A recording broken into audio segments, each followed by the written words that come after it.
إن الحمد لله نحمده ونستعينه ونستغفره ونؤمن به ونتوكل عليه ونعوذ بالله من شرور أنفسنا ومن سيئات أعمالنا من يهده الله فلا مضل له ومن يضلل فلا هادي له وأشهد أن لا إله إلا الله وحده لا شريك له وأشهد أن سيدنا ونبينا محمد صلى الله عليه وسلم عبده ورسوله يا أيها الذين آمنوا اتقوا الله حق تقاته ولا تموتن إلا وأنتم مسلمون يا أيها الناس اتقوا ربكم الذي خلقكم من نفس واحدة وخلق منها زوجها وبث منهما رجالا كثيرا ونساء واتقوا الله الذي تساءلون به والأرحام إن الله كان عليكم رقيبا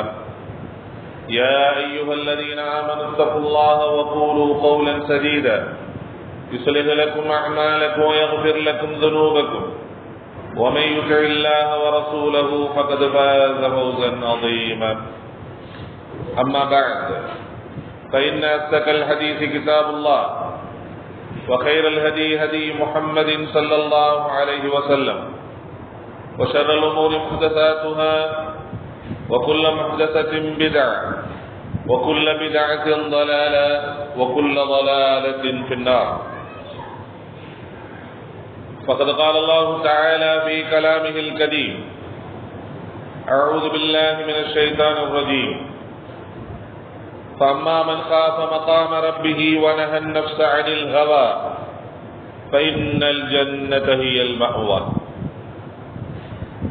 கண்ணியத்திற்குரிய எல்லாம் அல்ல அல்லாஹுவின் நல்லடியார்களே, அன்பார்ந்த சகோதரர்களே, சகோதரிகளே, உலகத்தில் மனிதர்களாக பிறந்த ஒவ்வொருவருக்குமே மனதில் நிறைய ஆசைகள் என்பது இயல்பாகவே என்ன செய்யும்னா இருக்கும். அது மண் சார்ந்த ஆசை, பொன் சார்ந்த ஆசை என்று நிறைய ஆசைகள் என்பது எல்லோருடைய உள்ளத்திலும் இருக்கும். நம்முடைய வாழ்நாளில் ஏதாகிலும் ஒரு சில விஷயங்களை நாம் நினைத்து வைத்திருப்போம். இதை நான் மௌத்தாகிறதுக்கு முன்னாடி இதை நான் செஞ்சுட்டு மௌத்தாகணும் அப்படிங்கிறது மாதிரி ஆகிய ஏதாகிலும் ஒரு சில இலக்குகள் கூட, இலட்சியங்கள் கூட என்ன செய்யணும்னா இருக்கும். அந்த இலக்குகளும் அந்த இலட்சியங்களும் அவரவரிடம் இருக்கக்கூடிய பொருளாதார சூழல், அவர் வாழுகின்ற சூழல், அவரிடம் இருக்கக்கூடிய அறிவு, இவைகளுக்கு தக்கவாறு அவருடைய அந்த இலக்குகள் என்பது வேறுபடுவதற்கு வாய்ப்பு இருக்கிறது. ஒரு சில நேரங்களில் தான் எதை நினைக்கிறாரோ அதை செய்து முடித்து விடுவதற்கும் வாய்ப்பு கிடைக்கலாம், அல்லது செய்யாமல் தவறவிட்டு அப்புறம் மரணம் அடைந்து விடுவதற்கு கூட வாய்ப்பாகி விடலாம். அப்படி நிறைய இருக்கிறது. நபிகள் நாயகம் ஸல்லல்லாஹு அலைஹி வஸல்லம் அவர்கள் கூட ஒரு சதுர கோட்டை போட்டார்கள். போட்டுவிட்டு அதனுடைய நடுவிலே நீளமாக அந்த சதுரத்தை தாண்டி ஒரு கோட்டை நீளமாக வரைந்தார்கள். வரைந்து விட்டு சொன்னார்கள் நபி ஸல்லல்லாஹு அலைஹி வஸல்லம் அவர்கள், இந்த சதுரமா இருக்கா இல்லையா, அதுதான் மனிதனுடைய அஜல். மனிதனுடைய அஜல் என்று சொன்னால் நமக்கு அல்லாஹ் நிர்ணயித்திருக்கக்கூடிய கால அவகாசம். நான் எவ்வளவு வாழணும் என்பதை எல்லாம் நிர்ணயித்திருப்பான்ல. 60 வருஷம் வாழணும், 70 வருஷம் வாழணும் நிர்ணயித்திருப்பான். அந்த சதுர கோடு தான் நமது கால நிர்ணயம். ஆனால் அந்த சதுரத்தை தாண்டி நீளமாக ஒரு கோடு தெரிகிறது அல்லவா, அது மனிதனுடைய ஆமால் என்று சொன்னார்கள். அமால் அல்ல, ஆமால். ஆமால் என்று சொன்னால் மனுஷனுடைய ஆசைகள், எண்ணங்கள். மனுஷனுடைய ஆசை எதை தாண்டி இருக்கிறதுனா அல்லாஹ் அவனுக்கு நிர்ணயித்திருக்கான்ல கால அளவு, அதையும் தாண்டி இவன் பிளான் பண்ணிட்டு உட்கார்ந்துருக்கான். இயல்பாக அப்படிதான் இருக்கும். 10 வருஷத்துக்கு பின்னாடி நான் இப்படி ஆகணும் அப்படின்னு நினைப்பான். ஆனா இவனுக்கு மரணத்தை அல்லாஹ் அந்த 5 வருடங்களுக்கு இடையாகவே அல்லாஹ் நிர்ணயித்து வைத்திருப்பான். இது எல்லோருடைய வாழ்க்கையிலும் நடக்க போகின்ற ஒன்று. நான் வருட கணக்கில் சொல்வதை விட நாளைக்கு இதை நான் செய்யணும் அப்படின்னு சொல்லி ஒருத்தர் நினைச்சிருப்பார். நாளை மதியத்திற்குள் நாளை மாலைக்குள் இதை நான் செய்து முடித்து விட வேண்டும் என்று நினைத்திருப்பார். ஆனால் அவருக்கு மரணம் பகலிலேயே ஏற்பட்டு விடுகிறது.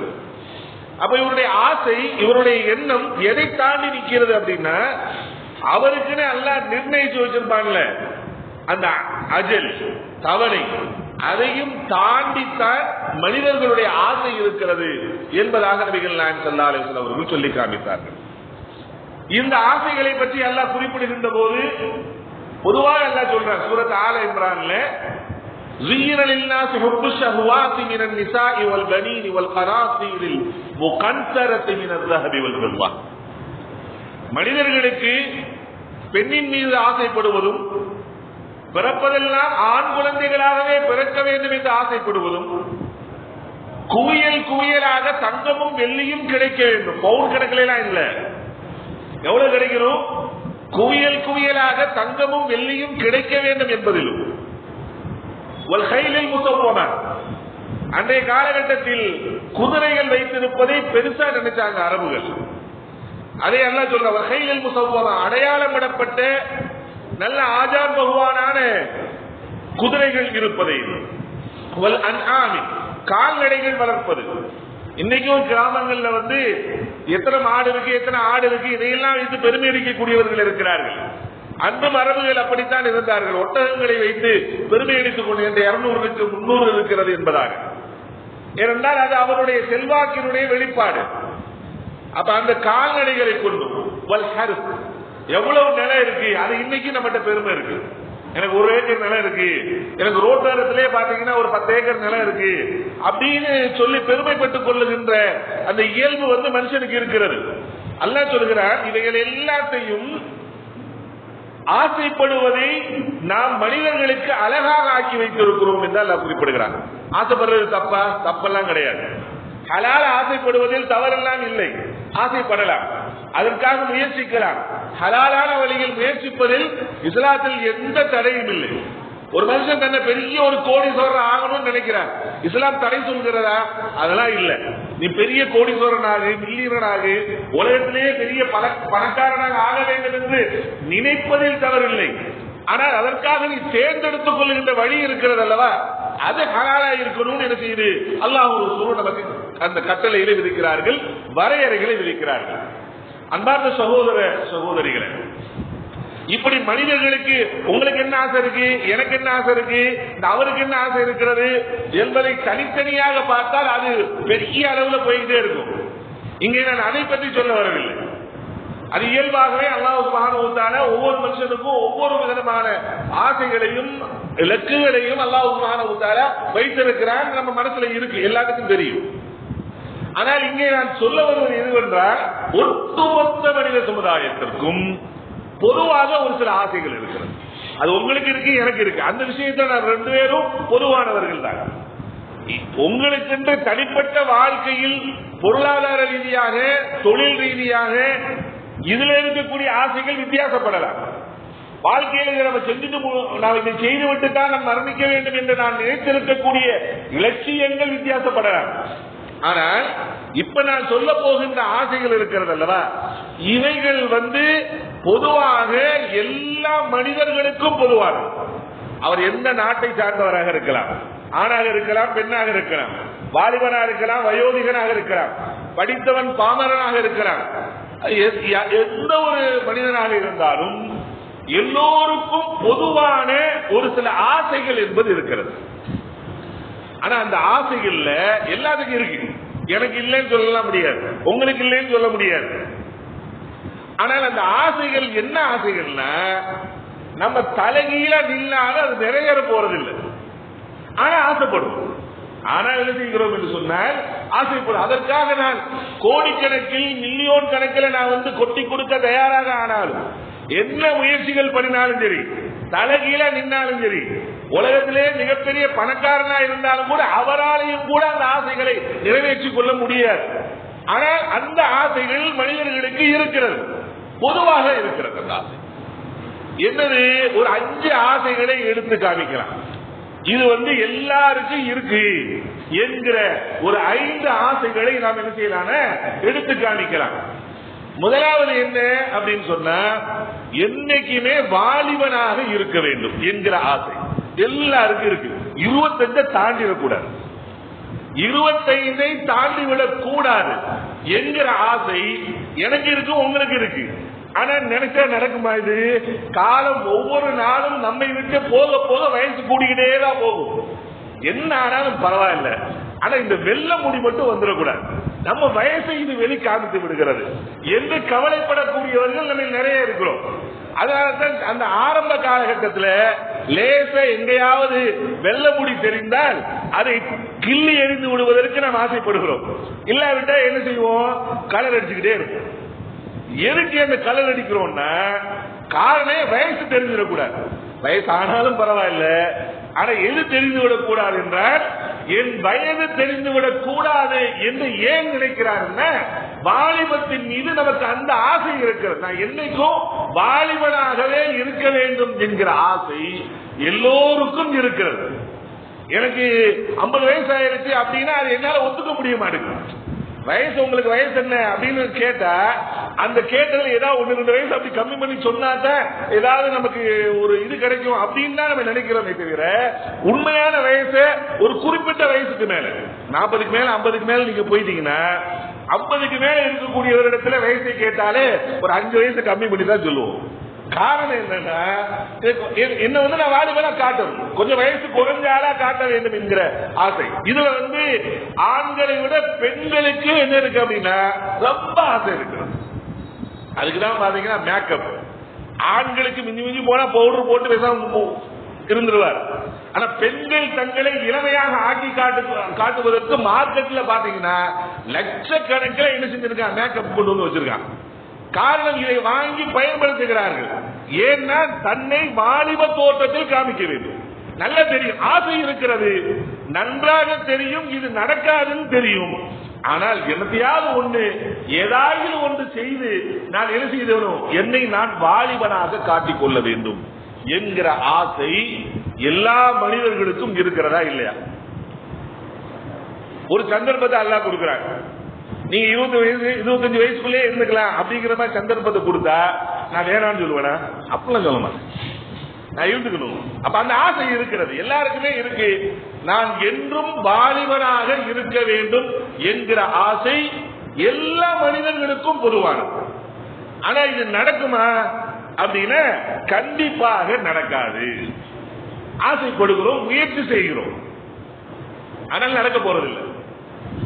இன்னொரு ஆசை எப்படின்னா என்ன அப்படின்னா, நோயற்ற வாழ்க்கை வாழும், என்னைக்கு எனக்கு எந்த நோயும் வந்துடக்கூடாது அப்படின்னு ஆசைப்படுறோம். யாராவது எனக்கு நோய் வந்துக்கிறட்டும் அப்படின்னு ஆசைப்படுவோமா? இல்ல. என்னைக்கும் ஆரோக்கியமாக இருக்க வேண்டும் என்கிற ஆசை எல்லோருடைய உள்ளத்திலும் இருக்கிறது. ஆனால் அவ்வாறு இருக்க முடிகிறதா? சின்ன தலைவலி முதற்கொண்டு ஏதாவது ஒண்ணு காலையிலிருந்து நைட்டுக்குள்ள ஏதாவது ஒண்ணு மாத்தி மாத்தி வந்துருக்கிறார். கால சூழலுக்கு தகுந்த மாதிரி நோய்களில் நாம் என்ன செய்கிறோம், ஆட்படுத்தப்படுகிறோம். உண்மையிலேயே ஆரோக்கியமாக இருக்க வேண்டும் என்று ஆசைப்படுவதை இஸ்லாம் என்ன செய்கிறதுன்னா ஆர்வப்படுத்துகிறது. ஒரு சஹாபி நபி இடத்துல கேட்டாங்க, யார சொல்லல, நான் அல்லாஹ்ட்ட கேட்கணும்னு நினைக்கிறேன், என்னத்தை கேட்கணும் நீங்க சொல்லுங்க அப்படின்னா சொன்னாங்க, அல்லாஹ்விடத்துல ஆரோக்கியத்தை கேளுன்னாங்க, நோய் இல்லாம இருக்கணும் அப்படின்னு அல்லாஹ்ட்ட கேளுங்க அப்படின்னா. அப்ப உண்மையிலேயே அல்லாஹ்விடத்தில் இதை கேட்பதற்கு நபி ஸல்லல்லாஹு அலைஹி வஸல்லம் அவர்கள் என்ன செஞ்சாங்கன்னா ஆர்வப்படுத்தி இருக்கிறார்கள். இன்னொரு இன்னொரு ஒரு சஹாபி கேட்ட நேரத்தில் அல்லாஹ்விடத்தில் நான் எதை கேட்க என்று எதை கொண்டு உதவி தேட என்று கேட்ட பொழுது, இதா சஅல்த இன்தல்லாஹி ஃபஸ்அலுல் அஃப்வ வல் ஆஃபியா, அல்லாஹ்விடத்திலே நீ கேட்பதாக இருந்தால் ரெண்டே மட்டும் கேளு. ஒன்னு அல்லாஹ்வின் புறத்திலிருந்து மன்னிப்பை கேளு, இன்னொன்னு ஆரோக்கியத்தை கேளு. மன்னிப்பு என்பது மறுமை சம்பந்தப்பட்ட விஷயம். அல்லாஹ் மன்னிச்சுட்டா மறுமையில நமக்கு வெற்றி கிடைச்சிடும். ஆரோக்கியமாக நாம் இருந்தால் இந்த உலகத்தில் நாம் நினைத்ததை என்ன செய்ய முடியும்னா செய்வதற்கான வாய்ப்புகள் நிறைய கிடைக்கும். அப்ப இந்த ரெண்ட கேளுங்க சொல்றோம். அப்ப ஆரோக்கியமாக எப்பொழுதும் எந்த நோயுமே வராமல் வாழ வேண்டும் என்கிற இந்த ஆசை உங்களுக்கு இருக்கு, எனக்கு இருக்கு. ஆனா நடக்குமா? இது நடக்காது. எப்பொழுதுமே நமக்கு அந்த ஆசை இருந்துட்டே இருக்கு, ஆனால் நடக்காது. நாம் ஒவ்வொரு நாளும் ஏதாயிலும் ஒரு நோயில் ஆட்பட்டு அதை விட்டு தாண்டி வந்துகிட்டே இருக்கோம். மூணாவது விஷயம் என்ன அப்படின்னா, குறையாத செல்வம் வேண்டும். நடக்கிறதெல்லாம் நடக்கணும், என் காரியம் தான் நடக்கணும், ஆனா பேங்க் பேலன்ஸ் மட்டும் குறைஞ்சிடக்கூடாது. நினைக்கிறோமா இல்லையா? வெளியில போற அதை வாங்கணும், இதை வாங்கணும், வீட கிட்ட அதை செய்யணும், இதை செய்யணும், எல்லாம் செஞ்சு முடிச்சிடணும். ஆனா என்ன செய்யக்கூடாது? என் பேங்க் பேலன்ஸ் மட்டும் குறைஞ்சிடக்கூடாது. என் இருக்கக்கூடிய செல்வம் குறைந்து விடக்கூடாது என்கிற ஆசை எனக்கு இருக்கிறதா இல்லையா? எல்லாத்துக்கும் இந்த ஆசை இருக்கு. ஆனா நடக்குமா? இது நடக்க போறதில்லை. என்னுடைய சம்பாத்தியம் எவ்வளவோ அதை தாண்டி நான் செலவு செய்தால் அடுத்தவர்களிடத்தில் என் செல்வம் எல்லாம் போய் அடுத்தவர்கள் கை நீட்டி கரை வாங்கக்கூடிய சூழல் தான் எனக்கு உண்டாகும். என்று இருக்கிறது அல்ல அல்ல குறையாம என்னது அந்த அச்சையை பாத்துற மாதிரி வந்துகிட்டே இருக்குமான அப்படி எல்லாம் வர போறது இல்லை. அது இருக்கிறது என்ன செய்யும்? செலவுகளுக்கு தக்கன குறைந்து கொண்டுதான் போகும். ஆனால் ஆசை இருக்கிறது, எனக்கு குறையாத செல்வம் வேண்டும் என்கிற ஆசை இருக்கிறது, ஆனால் அது நிறைவேற போறதில்லை. நாலாவது விஷயம் என்ன தெரியுமா? நினைச்சதெல்லாம் நடக்கணும். நினைக்கிறோமா இல்ல? நான் என்ன நினைக்கிறேன்னா அது நடக்கல. இந்த ஆசை உங்களுக்கு இல்லையா? அது இருக்கு. எனக்கு இல்லையா? இருக்கு. அவருக்கு இல்லையா? இருக்கு. எல்லாத்துக்கும் இருக்கு. அதனாலதான் ஒரு சில நேரங்களில் வீட்டுல கோபம் வர்றதுக்கான, மனுஷனுக்கு அதிகமா கோபம் வர்றதுக்கான அடிப்படை காரணம் தெரியுமா? கோபமும் கவலையும் வருவதற்கான காரணம் நினைச்சது நடக்கிறது. இதான் இவரை வீட்டுல இவர் என்ன நினைக்கிறாரோ அது நடக்காட்டி வீட்டுல சண்டை வருது. அந்தம்மா வீட்டுல இருக்கிறம்மா மனைவி அவங்க நினைச்சது நடக்காட்டி என்ன செய்யுது? வீட்டுல சண்டை ஏற்படுகிறது. ஒரு மாணவனாக இருக்கிறார், 10ஆம் வகுப்பு படித்தவன் போய் தற்கொலைக்கு போய் முயற்சி பண்ணுகிறான், தற்கொலை செய்து கொள்கிறான். காரணம் என்ன? இவன் இந்த எக்ஸாம்ல பாஸ் ஆகணும்னு நினைக்கிறான், நடக்கல, தற்கொலை செய்து கொள்கிறான். இதெல்லாம் ஏன் நடக்கிறது? கொலை ஏன் நடக்குது? நீங்க எடுத்து பாருங்க. யார் இவனுடைய ஆசைக்கு யார் முட்டுக்கட்டையா இருக்கிறானோ அவனை என்ன செஞ்சிருவோம்? இவன் நினைச்சது நடக்கிறதுக்கு யார் தடையாக இருக்கிறானோ அவனை இல்லாமக்கி விட்டுருவோம். இதுதான் அடிப்படை காரணமாக இருக்கும். மனிதனுக்கு சின்ன தவறு முதற்கொண்டு கோபம் முதற்கொண்டு கவலைகள் அதிகமா வர்றதுக்கு ஏன்பா கவலையா இருக்கீங்க? நான் நினைச்ச மாதிரி நடக்க மாட்டேங்குது பாய், நானும் பல வருஷம் முயற்சி பண்ணிட்டு இருக்கேன், அது நடக்க மாட்டேங்குது. சொல்றமா இல்லையா?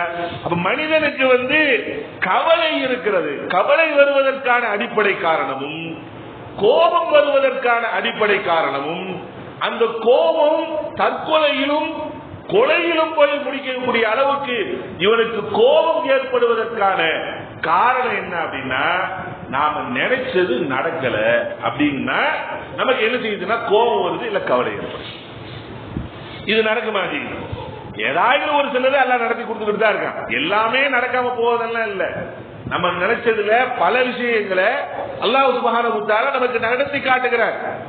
ஆனால் எல்லாமே நடக்கணும் அப்படின்னா அதுக்கு அல்லாஹ் தான் இருக்கணும். அல்லாஹ் நான் என்ன செய்யாது? அது நடக்காம போகாது. இதா அல்லாஹ் நாடினால் அது நடக்கும். அவன் எது நாடலையோ அது நடக்க போறதில்லை. இது அல்லாஹ்வுக்கு மட்டும்தான் சொந்தமான விஷயம். அப்ப நமக்கு அது இருக்குமா? நபிகள் நாயகம் ஸல்லல்லாஹு அலைஹி வஸல்லம் அவர்களுக்கே அல்லாஹ் சுப்ஹானஹு வ தஆலா அந்த பாக்கியத்தை கொடுக்கல. அவர்களது வாழ்க்கையிலே எத்தனையோ விஷயத்தின் மீது அவர்கள் ஆசைப்பட்டு இருக்கிறார்கள், அதை அல்லாஹ் கொடுக்கல. அவர்கள் ரொம்ப கவலைப்பட்டு அது நினைச்சது நடக்காம போச்சு அப்படின்னு கவலைப்பட்டு அழுத தருணங்கள் இருக்கிறது. என்ன தருணம் தெரியுமா? அபூ தாலிப் அவர்களுடைய மரண நேரத்தில் அவர்களுக்கு அருகாமையில் உட்கார்ந்து கொண்டு சொன்னார்கள், குல்லி கலிமத்தல் வாஹிதா, ஒரே ஒரு கலிமா மட்டும் சொல்லுங்க.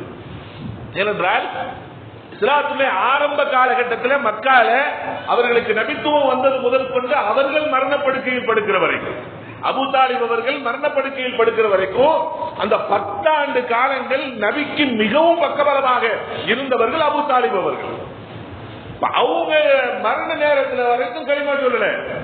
மரண நேரத்தில் போய் உட்கார்ந்து சொன்னாங்க, ஒரே ஒரு களிமா சொல்லுங்க, அஷ்போயரசும் இந்தல்லாஹ். அந்த ஒரு கலிமாவை கொண்டு அல்லாஹ்விடத்திலே உங்களுக்காக நான் பரிந்துரை செய்து சொர்க்கத்தை வாங்கி கொடுக்கிறேன் ஒரே ஒரு கலிமா மட்டும் சொல்லுங்க என்று சொன்னார்கள். அவர் என்ன சொல்லிட்டு மௌத்தானாரு?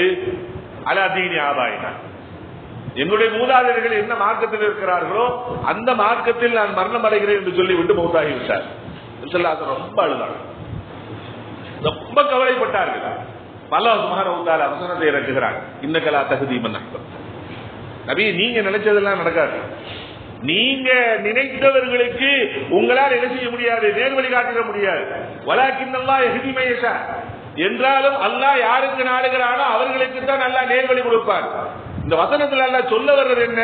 நீங்க நினைச்சதெல்லாம் நடக்க போறதில்ல, நான் என்ன நினைக்கிறேனோ அதுதான் நடக்கும் என்பதை அல்லாஹ் சுப்ஹானஹு வ தஆலா நபி ஸல்லல்லாஹு அலைஹி வஸல்லம் அவர்களுக்கு சொல்லி காட்டுகிறார்.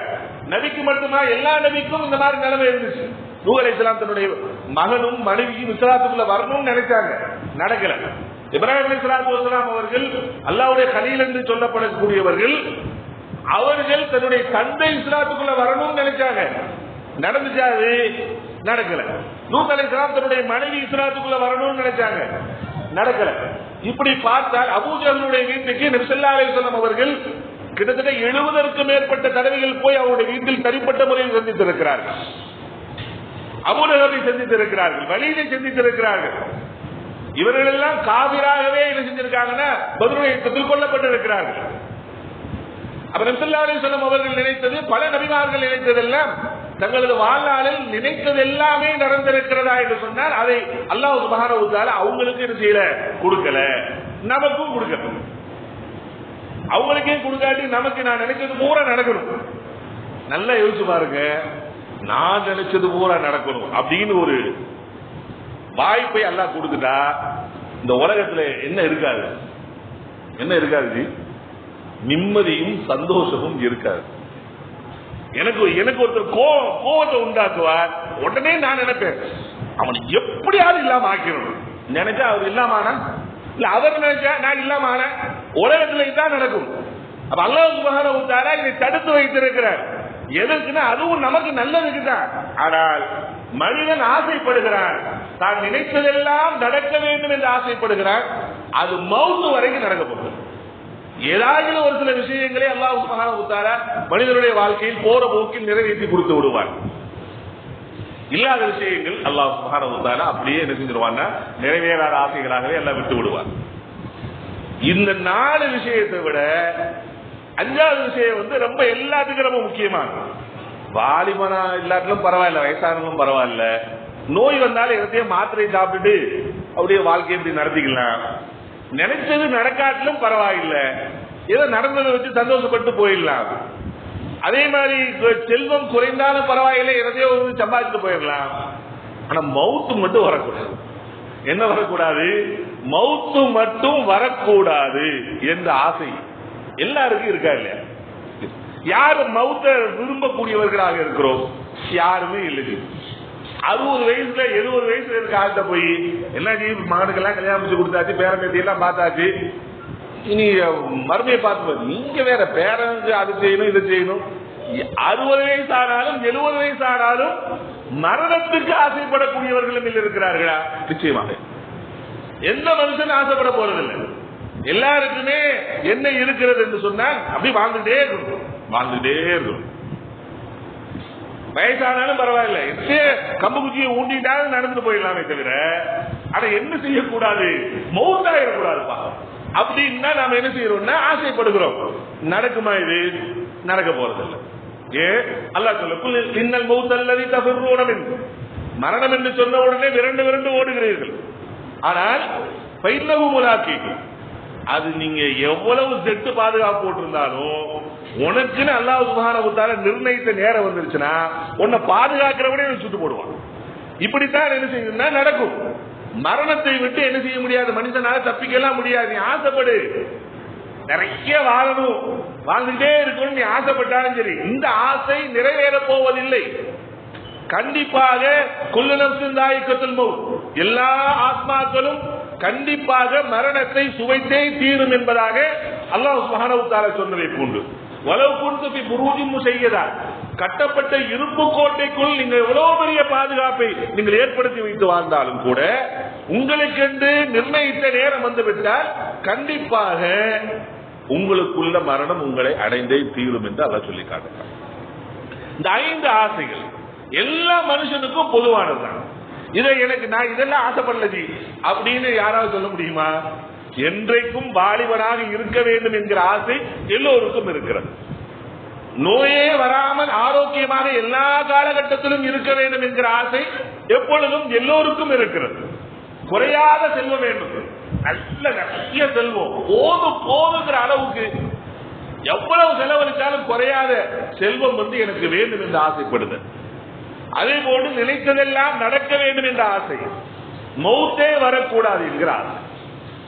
இந்த 5 ஆசைகள் எல்லா மனிதருடைய உள்ளத்திலும் இருக்குது. அவர் படித்தவரா இருந்தாலும் சரி, பாமரனா இருந்தாலும் சரி, ஆணா இருந்தாலும் சரி, பெண்ணா இருந்தாலும் சரி, எல்லாருக்கும் இந்த ஆசை இருக்கிறதா இல்லையா அப்படின்னா கண்டிப்பா மனசு ஓரத்துல இருந்துகிட்டு. ஆனால் இவைகள் இந்த உலக வாழ்க்கையில் நமக்கு நிறைவேற போவதில்லை. ஆனால் ஆசைப்பட்டு, ஆனால் இவைகள் நிறைவேறுவதற்குரிய ஒரு இடமாகத்தான் அல்லாஹ் எதை வைத்திருக்கிறார்? மறுமையில் அல்லாஹ் சொர்க்கத்தை அல்லாஹ் வைத்திருக்கிறார். நாம இங்க எதெல்லாம் ஆசைப்படுறோமோ இந்த 5 ஆசைகளும் முழுமையாக நிறைவேறுகிற இடமாக அல்லாஹ் எதை வைத்திருக்கிறார்? சொர்க்கத்தை அல்லாஹ் வைத்திருக்கிறார்.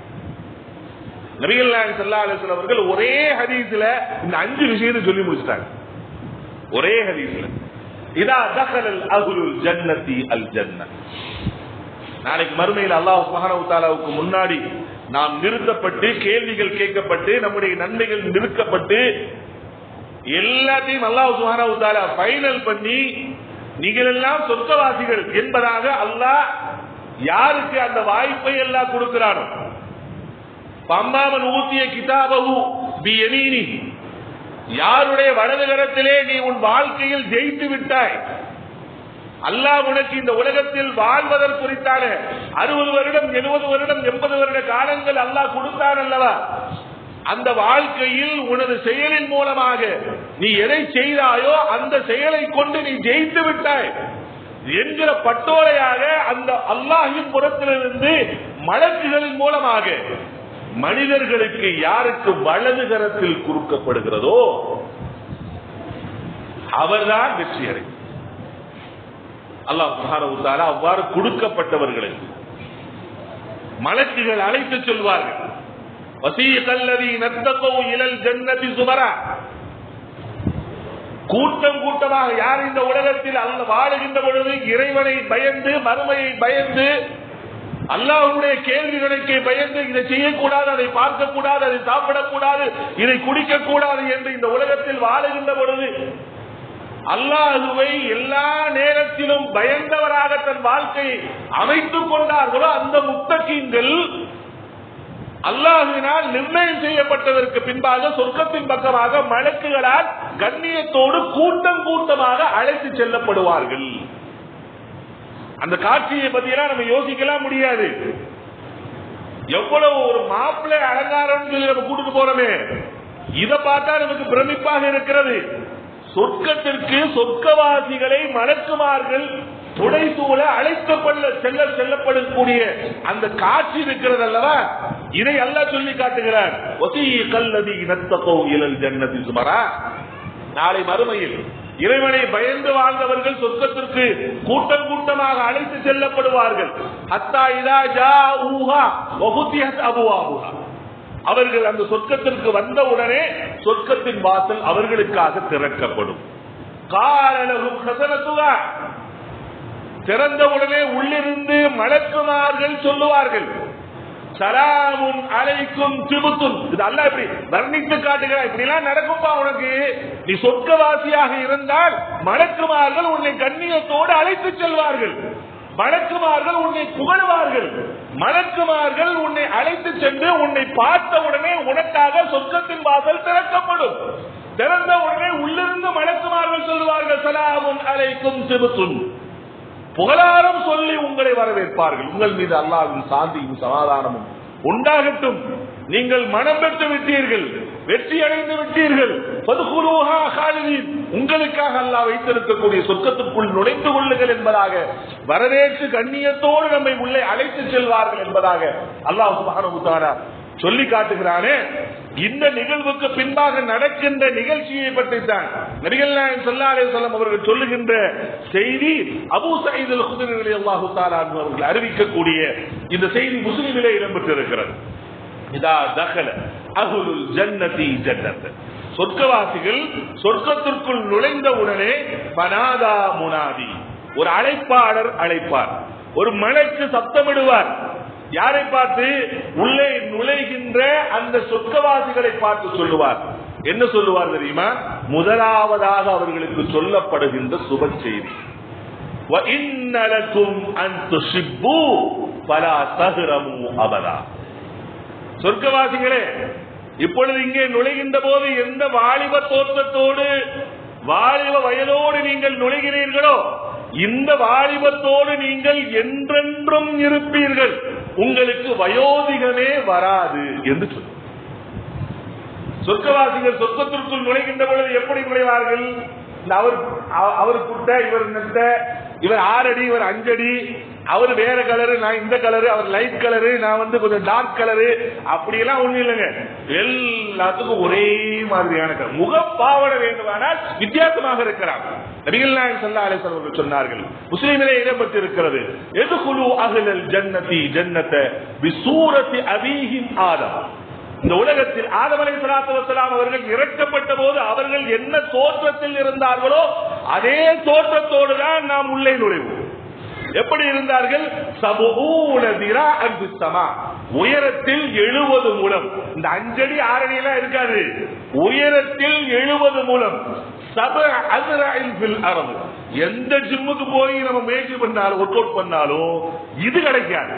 7 அடி அகலம், 70 அடி உயரம், 7 அடி அகலம்.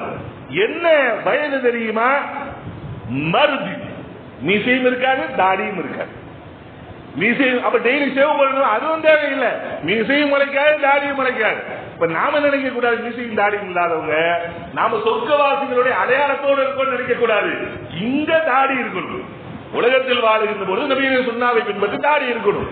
அப்ப அவர்கள் தாடியற்றவர்களாக, மீசையற்றவர்களாக, அப்னா உஸலாசு வஸலாசி, 33 வயதுடையவர்களாக, 70 முழம் உயரமும் 7 முழம் அகலமும் கொண்ட மிக பிரம்மாண்டமான உருவத்தோடு சொன்னார்களா இல்லையா? அவர்களின் முகங்கள் சூரியனை போன்று பிரகாசித்துக் கொண்டிருக்கும் என்று சொன்னார்களே, அந்த மாதிரி அழகோடு தான் உள்ளே நுழை. அல்லாஹ் அக்பர். அதான் சொல்லுவார், வைன்னலக்கும் அன் துஷிப்பு. இந்த 33 வயசுல உங்களுக்கு எப்பயுமே, அடுத்த வருஷம் ஆன உடனே 34 ஆகுமா? 10,000 வருஷம் கழிச்சாலும் சொர்க்கத்தில் இருந்தாலும் எப்பொழுதும் நமது வயது 33 தான். வைன்னலக்கும் அன் துஷிப்பு வலா தஹ்ரமு அபதா, எப்பொழுதும் நீங்கள் வாலிபராக இருப்பீர்கள், ஒருபோதும் உங்களது வாலிபம் உங்களிடமிருந்து பிரிக்கப்படாது, நீங்கள் வயோதிகர்களாக மாற மாட்டீர்கள். ஸல்லல்லாஹு அலைஹி வஸல்லம் அவர்கள் அப்ப கிழவிகள் எல்லாம் குமரிகளாக மாறி செல்வார்கள் என்று ஸல்லல்லாஹு அலைஹி வஸல்லம் அவர்கள் கூட ஒரு பெண்ணை பார்த்து என்ன செஞ்சாங்க அப்படின்னு சொன்ன ஒரு நகைச்சுவையாக சொல்லி இருக்கக்கூடிய ஹதீஸ்களை எல்லாம் நாம் பார்க்கிறோம். அல்லாஹ் சுப்ஹானஹு வ தஆலா இவ்வளவு ஒரு வாலிப தோற்றத்தோடு தான் உள்ளே அனுப்புவார். அதோடு மட்டும் அல்ல, அடுத்து அவர் சொல்லுவார், வ இன்னலகும் அன் தஸஹு ஃபலா தஸ்கமு அபதா, என்றென்றும் நீங்கள் ஆரோக்கியமானவர்களாக இருப்பீர்கள், உங்களுக்கு நோயே வராது. நோய் வர்றதுக்கு அங்க என்ன இருக்கு? அல்லாஹ் சுப்ஹானஹு வ தஆலா நடக்கின்ற இடங்களை எல்லாம் மண் இல்ல, இந்த மண்ணை போட்டு வச்சிருக்க மாட்டான். அல்ல, ஸல்லல்லாஹு அலைஹி வஸல்லம் சொன்னாங்க, துர்புஹா மிஸ்குன் என்று சொன்னாங்க. நடக்கின்ற இடமெல்லாம் கஸ்தூரியை அல்லாஹ் பரப்பி வைத்திருப்பான். கஸ்தூரி கஸ்தூரி சொல்றது என்னைக்காவது கண்ணால பார்த்திருக்குமா? இல்லவே இல்லை. ஆனால் சொர்க்கவாசிகளுக்கு அல்லாஹ் சுப்ஹானஹு வ தஆலா நடக்கும் இடமெல்லாம் கஸ்தூரியின் மீது நடக்கின்ற நிலைமையைத்தான் ஏற்படுத்தி வைத்திருப்பார். அங்கே அடிக்கின்ற காற்று இருக்கிறது அல்லவா, அந்த காற்று எப்படியாப்பட்ட காற்று தெரியுமா? பியூட்டி பார்லருக்கெல்லாம் போக தெரியல, முகத்தில் அடிக்க அடிக்க நம்முடைய அழகு கூடிக்கொண்டே போகும். அப்பேற்பட்ட காற்றை தான் அல்லாஹ் வைத்திருக்கிறார் என்று நபிகள் நாயகம் ஸல்லல்லாஹு அலைஹி வஸல்லம் அவர்கள் சொன்னார்கள். முஸ்லிமிலே இடம்பெற்றிருக்கக்கூடிய செய்தி. சொர்க்கத்திலே அல்லாஹ் ஒரு சூக்கை வைத்திருக்கிறார். ஒவ்வொருத்தவங்களுக்கு அல்லாஹ் தனித்தனியா அபார்ட்மெண்ட் எல்லாம் போட்டு கொடுக்க மாட்டான். இந்த பிளாட்ல நீங்க அந்த பிளாட்ல நீங்க ஒவ்வொருத்தவர்களுக்கும் அல்ல அரண்மனைகளைத்தான் அல்லா கொடுப்பார். எனக்கு எங்க இருக்கும், என்னுடைய பெற்றோர்களுக்கு எங்கோ இருக்கும். அல்லாஹ் சுப்ஹானஹு வ தஆலா அப்படித்தான் சொர்க்கத்தில் தனித்தனியான அரண்மனைகளைத்தான் அல்லாஹ் வைத்திருப்பார். இவர்கள் எல்லோரும் ஒன்று சேர்ந்து சந்தோஷமாக இருக்க வேண்டும் என்பதற்காக வேண்டி வாரத்தில் ஒரு நாள் வெள்ளிக்கிழமை தோறும் சொர்க்கத்தில் ஒரு சூக் இருக்குமா, ஒரு கடை வீதி. அந்த கடை வீதியிலே அல்லாஹ் இவர்கள் எல்லோரையும் ஒன்று கூட வைப்பார். அங்கே சிம்மாசனங்கள் போடப்பட்டிருக்கும். தன் தாய் வருவார், தந்தை வருவார், அண்ணன் வருவான், தம்பி வருவான், மகன் வருவான், பேரன் வருவான், பேத்தி வருவார்கள். எல்லோரும் உட்கார்ந்து தங்களுடைய விஷயங்களை பற்றி அளவலாவிக் கொண்டிருப்பார்கள். அல்லாஹ் சுப்ஹானஹு வ தஆலா அந்த நேரத்திலே ஒரு காற்றை அனுப்புவான். அந்த காற்று அவர்களின் முகத்தில் படப்பட அவர்கள் அழகுக்கு மேல் அழகு அதிகரித்துக் கொண்டே போகும் என்பதாக நபிகள் நாயகம் ஸல்லல்லாஹு அலைஹி வஸல்லம் சொன்னார்கள். இவர் எல்லாம் பேசி முடிச்சுட்டு அன்னைக்கு போற நாளெல்லாம் கழித்து விட்டு மீண்டும் வீட்டுக்கு தன் மாளிகைக்கு திரும்புகின்ற போது வீட்டிலே இருக்கின்ற இவரது மனைவி, என்ன மனைவி, ஹூரில் என்கிற மனைவி, அவர்கள் சொல்லுவார்கள், மாஷா அல்லாஹ், நீங்கள் சென்றதை விடவும் அதிக அழகோடு நீங்கள் வந்திருக்கிறீர்கள் என்று சொல்வார்கள் என்று நபிகள் நாயகம் ஸல்லல்லாஹு அலைஹி வஸல்லம் சொல்லி காமித்தார்கள். அப்ப அடிக்கின்ற காற்று அழகை அதிகரிக்கும். நடக்கின்ற இடம் எப்படி இருக்கும், எங்கு பார்த்தாலும் அல்லாஹ் சுப்ஹானஹு வ தஆலா மிஸ்கை அல்லாஹ் கஸ்தூரி அல்லாஹ் நிறைத்து வைத்திருப்பார். இப்ப எங்க இருந்து நோய் வரும், எந்த நோயும் நமக்கு வரும். அடுத்தது என்ன, நினைத்ததெல்லாம் நடக்க வேண்டும். இந்த ஆசை மறுமை சொர்க்கத்துக்கு போன நினைக்கிறதுக்கு ஆசைப்படுறதுக்கு சொல்லி கொடுப்பாங்க மலக்குமார்கள். ஒரு உள்ள போயிட்டு நமக்கு அப்படித்தானே திடீர்னு உள்ள ஒரு திடீர்னு வந்து ஒரு 10 கோடி ரூபாய், ஒரு 100 கோடி ரூபாய், ஒரு 1000 கோடி ரூபாய் கையில கொடுத்து இது பூரா உங்களுக்கு அப்படின்னா நமக்கு என்ன செய்யணும்னே தெரியாது. இப்படிதான் நிற்போம். அந்த மாதிரிதான் சொர்க்கத்துக்குள்ள போன அந்த தங்கத்திலும் வைரத்திலும் வைடூரியத்துல உலகத்துல ஒரு சென்ட் நிலத்துல செங்கலை வச்சு வீடு கட்ட முடியாம 60 வருஷம் கழிஞ்சு போயிடுது. ஆனால் மறுமையில அல்லாஹ் சுப்ஹானஹு வ தஆலா 60 அல்லாஹ் சுப்ஹானஹு வ தஆலா என்ன செய்வார், மாட மாளிகையில் தங்கத்தில் கட்டி கொடுப்பார். அங்கு பார்த்தால் தேனாறு ஓடும், மதுவாறு ஓடும், பாலாறு ஓடும், தெளிந்த நீரோடைகள் ஓடும். இவர்களுக்கெல்லாம் மத்தியில் அல்லாஹ் இவ்வளவு அழகான ஒரு மாளிகை கட்டி கொடுத்திருக்கின்ற போது என்ன செய்யறது என்று மனிதன் யோசிப்பான். அடுத்து என்னத்தை ஆசைப்படுறது ஒண்ணுமே தெரியாது. நமக்கு என்ன அதிகபட்ச ஆசை, வீடு வேணும், கார் வேணும், அது வேணும், இதுதான் அதிகபட்ச ஆசை. உள்ள போன உடனே நமக்கு என்ன செய்யணும் கூட தெரியாது. மலக்குமார்கள் சொல்லுகிறார்கள், மலக்குமார்கள் சொல்லுவார்கள், தமன்ன கதா, இப்படி ஆசைப்படுங்களேன் அப்படின்னு நமக்கு ஆசைப்படுவதற்கு மலக்குமார்கள் சொல்லிக் கொடுப்பார்கள். தமன்னோ கதா, இப்படி ஆசைப்படுங்கள், இதை நினையுங்களே, இதை ஆசைப்படுங்களே என்பதாக சொல்லிக் கொடுப்பார்கள். அவர் ஆசைப்பட்ட உடனே அல்லாஹ் சொல்லுவானா, இதைத்தானே ஆசைப்பட்டாய், இதையே வைத்துக்கொள், இதுவும் வைத்துக்கொள், இதுவும் வைத்துக்கொள். அவர் என்ன நினைக்கிறாரோ அது கிடைக்கும்.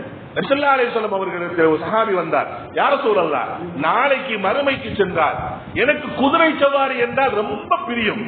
மறுமைக்கு போனா, சொர்க்கத்துக்கு போனா அல்லாஹ் எனக்கு குதிரையை கொடுப்பானா என்று கேட்கிறார். நபி ஸல்லல்லாஹு அலைஹி வஸல்லம் சொன்னாங்க, அல்லாஹ் கொடுப்பான், ஆனா நீங்க நினைக்கிற மாதிரி சத குதிரை இல்ல, அது வைரம் வைடூரியத்தால் செய்யப்பட்ட குதிரையை கொடுப்பான். லஹு ஜனாஹானி, அதற்கு 2 ரெக்கைகள் இருக்கும். யதீரு ஹைதுஷேத, நீ எங்கே விரும்புகிறாயோ அங்கே உன்னை பறந்து அழைத்து செல்லும். அப்பேற்பட்ட குதிரை அல்லாஹ் உங்களுக்கு கொடுப்பார் என்பதாக நபிகள் நாயகம் ஸல்லல்லாஹு அலைஹி வஸல்லம் சொல்லி காமித்திருக்கிறார்கள். அப்ப மனிதன் நாம் என்ன நினைக்கிறோமோ அந்த நினைத்ததையும் அல்லாஹ் கொடுப்பான், நினைக்காததையும் அல்லாஹ் கொடுப்பான். சொர்க்கவாசிகள் சொர்க்கத்தில் இருந்து எல்லா விஷயங்களையும் அனுபவித்து இதுக்கு மேல ஒண்ணுமே இல்லை என்று மிதக்கின்ற அந்த நேரத்தில் அல்லாஹ் சொர்க்கவாசிகளிடத்தில் பேசுவார். என்ன பேசுவார், அது ரலீதும், இப்ப கொடுத்தது போதுமா, போதுமா, நீங்க சந்தோஷமா இருக்கீங்களா என்று அல்லாஹ் நம்மிடத்தில் கேட்பாங்க. அப்ப சொர்க்கவாசிகளாகிய அல்லாஹ் நமக்கு அந்த பாக்கியத்தை அல்லாஹ் தரட்டும். நாம் சொல்லுவோம் அல்லாஹ் இடத்திலே, யா அல்லாஹ், நீ யாருமே கொடுக்காததையெல்லாம் எங்களுக்கு கொடுத்திருக்கிறாய், உன்னை விட்டு பொருந்திக் கொள்ளாமல் இருப்பதற்கு எங்களுக்கு என்ன நேர்ந்து விட்டது என்று சொன்ன உடனே அல்லாஹ் சுப்ஹானஹு வ தஆலா கேட்பானா, அப்பலா ஊத்திக்கும் அஃதலன் மின் தாலிக், இதுவரைக்கும் நீங்கள் என்னெல்லாம் அனுபவிச்சிருக்கீங்களோ இதை விட சிறந்ததை உங்களுக்கு நான் தரட்டுமா என்று கேட்பான். அந்த சொர்க்கவாசிகள் சொல்லுவார்கள், யா அல்லாஹ், இதை விட சிறந்ததுமா இருக்கு அப்படின்னு கேட்ட உடனே ஆம் இருக்கிறது என்று சொல்லிவிட்டு அல்லாஹ் சொல்லுவார், உஹில்ல அலைக்கும் ரிதுவானி ஃபலா அஸ்கது அலைக்கும் பஅது, இன்று உங்களின் மீது என் பொருத்தத்தை ஹலாலாக ஆக்கிவிட்டேன், இனிமே உங்க மேல நான் கோபமே படமாட்டேன் என்பதாக அல்லாஹ் சுப்ஹானஹு வ தஆலா. அல்லாஹ் சொர்க்கவாசிகளுக்கு கிடைக்கின்ற இன்பங்கள் மிகப்பெரிய இன்பம் தெரியுமா? அல்லாஹுவை பார்ப்பதும், அல்லாஹ்விடத்தில் உரையாடுவதும், அல்லாஹ்வுடைய அன்பு கிடைத்து விட்டது என்ற அந்த பிரகடனம் கிடைப்பதும், இனிமேல் அல்லாஹ் நமக்கு மீது கோபப்பட மாட்டான் என்கிற அந்த நிலை வருவதும், இதுதான் சொர்க்கவாசிக்கு கிடைக்கின்ற மிகப்பெரிய ஒரு இன்பம். அப்ப நினைத்ததும் நடக்கும், நினைக்காததும் அல்லாஹ் நடத்தி காட்டுவான் சொர்க்கத்தில். அல்லாஹ் சுப்ஹானஹு வ தஆலா. இது மட்டும் இல்ல, கடைசியா என்னது, சொர்க்கவாசிகளுக்கும் மரணம் என்பது கிடையாது. கடைசியாக சொர்க்கத்துக்கு போறவங்க சொர்க்கத்துக்கு போயிருவாங்க, நரகத்துக்கு போறவங்க நரகத்துக்கு போயிருவாங்க. அல்லாஹ் சொர்க்கத்துக்கு நரகத்துக்கு இடையில மௌத்தை அல்லாஹ் ஒரு ஆட்டின் வடிவத்தில் கொண்டு வருவான். கொண்டு வந்து 2 பேரையும் அழைக்கப்படுவார்கள். 2 பேருக்கு மத்தியில அந்த ஆடு அறுக்கப்பட்டு விடும். மௌத்துக்கு அல்லாஹ் ஒரு உருவத்தை கொடுத்து, ஆட்டினுடைய வடிவத்தை கொடுத்து மலக்கு அழைத்து வருவார். சொல்லுவார், இதான் மௌத்து, இந்த மௌத்தை அல்லாஹ் இப்பொழுது மௌத்தாக்க போகிறான் என்று அறுத்து விடுவார். அறுத்து விட்டு சொல்லுவார், யா அஹ்லல் ஜன்னah குலூதுன், ஓ சொர்க்கவாசிகளே, நீங்கள் சொர்க்கத்தில் நிரந்தரமாக தங்கியிருப்பீர்கள், உங்களுக்கு மரணம் என்பதே கிடையாது என்று சொன்ன உடனே சொர்க்கவாசிகள் மிக சந்தோஷப்படுவார்கள். இதே நேரத்தில் நரகவாசிகளை பார்த்து சொல்லுவார், யா அஹ்லன் நாரி குலூதுன் ஃபலா மௌத், நரகவாசிகளே, உங்களுக்கு நரகத்தில் நீங்கள் நிரந்தரமா தங்கியிருப்பீங்க, உங்களுக்கு மௌத் இல்லை என்று சொல்வார். அதில் அவர்கள் கவலைப்படுவார்கள் என்பதாக நபி ஸல்லல்லாஹு அலைஹி வஸல்லம் சொல்லி காண்பித்தார்கள். அன்பார்ந்த சகோதரர்களே, நாம் இந்த உலகத்தில் நினைக்கின்ற இந்த 5 ஆசைகளும் இந்த உலகத்தில் ஒரு காலம் நிறைவேற போறது. நாம் நினைக்கின்ற இந்த 5 ஆசைகளையும் நிறைவேறுகிற இடமாக அல்லாஹ் சொர்க்கத்தை வைத்திருக்கிறார். நாம் விரும்புகிறோமோ இல்லையோ நம்மை மரணம் சந்தித்தே ஆகும். நாம் விரும்புகிறோமோ இல்லையோ நாம் அல்லாஹ்வுக்கு முன்னால் நிப்பாட்டப்படுவோம். நாம் விரும்புகிறோமோ இல்லையோ அல்லாஹ்வினால் நாம் கேள்வி கணக்கு கேட்கப்படுவோம். நாம் விரும்புகிறோமோ இல்லையோ நமது அமால்கள் மீசானுடைய தராசிலே நிறுத்தி எடை போடப்படும். நாம் விரும்புகிறோமோ இல்லையோ நான் நல்லவனா கெட்டவனா என்பதை அல்லாஹ் நிச்சயமாக தீர்ப்பு வழங்கியே தீருவான். யார் நல்லவர்களாக இருக்கிறார்களோ அவர்களுக்காக வேண்டி அல்லாஹ் சுப்ஹானஹு வ தஆலா தயார் செய்து வைத்திருக்கக்கூடிய அந்த அருமையான சொர்க்கத்தில் தான் நாம் நினைக்கின்ற இந்த 5 ஆசைகளும் நிறைவேறுகின்ற இடமாக அல்லாஹ் வைத்திருக்கிறார். அல்லாஹ் நமக்கு அந்த உயர்ந்த சொர்க்கத்தை அல்லாஹ் நமக்கு நசீபாக ஆக்க வேண்டும் என்றால் நாம் செய்ய வேண்டிய கடமையாக அல்லாஹ் சொல்வது ஒரே ஒரு விஷயத்தை சொல்கிறார். யா அய்யுஹல்லதீன ஆமனூ, ஓ ஈமான் கொண்ட விசுவாசிகள், தூபு இலல்லாஹி தௌபத்தன் நஸூஹ், செஞ்சதெல்லாம் விட்டுருங்க. இதுவரைக்கும் நீ பாவம் பண்ணிட்டியா, இதுவரைக்கும் நீ அறியாம செஞ்ச, அறிஞ்சு செஞ்ச, மனமுறைனா செஞ்ச, வேணுக்குனே அல்லாஹ் அக்பர் அல்லாஹ் பாவம் சொன்னா வேணுக்குனே இழுத்து போறது, தூங்குன, இதெல்லாம் நடந்தது நடக்கட்டும். ஆனால் விளங்கிக்கொள், உனக்கு மரணம் இருக்கிறது, மறுமை இருக்கிறது, அல்லாஹ்வின் கேள்வி கணக்கு இருக்கிறது, மீசானுடைய தராசு இருக்கிறது. அஸ்ஸிராத்து ஹக்குன், அல் ஜன்னத்து ஹக்குன், அன்னாரு ஹக், நரகம் உண்மை, சொர்க்கம் உண்மை, சிராத்து உண்மை, கேள்வி கணக்கு உண்மை, மறுமை உண்மை, அனைத்தையும் நான் கண்டிப்பாக கடந்து ஆக வேண்டும், பார்த்தாக வேண்டும். அந்த விஷயத்தில் நான் வெற்றியாளனாக நான் ஆக வேண்டும் என்று நினைத்தால் தூபு இலல்லாஹி தௌபத்தன் நஸூஹ், நான் கொடுக்கிற இந்த சந்தர்ப்பத்தை வைத்து விருகின்ற செய்த பாவத்தை எல்லாம் விட்டு அல்லாஹ்விடத்தில் பாவ மீட்சி வருவதற்கு மீது தப்பை நான் தெரியாம பண்ணிட்டேன், இன்னும் நான் பண்ண மாட்டேன். யாரெல்லாம் இதுவரைக்கும் நான் தொழுகை விட்டேன், இனிமேல் நான் தொழுகையை நான் கடைபிடித்துக் கொள்கிறேன். யாரெல்லாம் இதுவரைக்கும் நான் உதாசீனம் செய்து விட்டேன், இந்த நல்ல முறையில் இருந்து கொள்கிறேன் என்று அல்லாஹ்வின் பக்கம் நீங்கள் மீண்டு வந்தால் அஸாவு ரப்புக்கும் அய்யுகஃபிர அன்கும் செய்யா, அல்லாஹ் உங்க பாவங்களை மன்னிச்சு உயர்ந்த சொர்க்கத்தில் அல்லாஹ் உங்களை நுழைவிக்க கூடும் என்று அல்லாஹ் சொல்லி காட்டுகிறார்.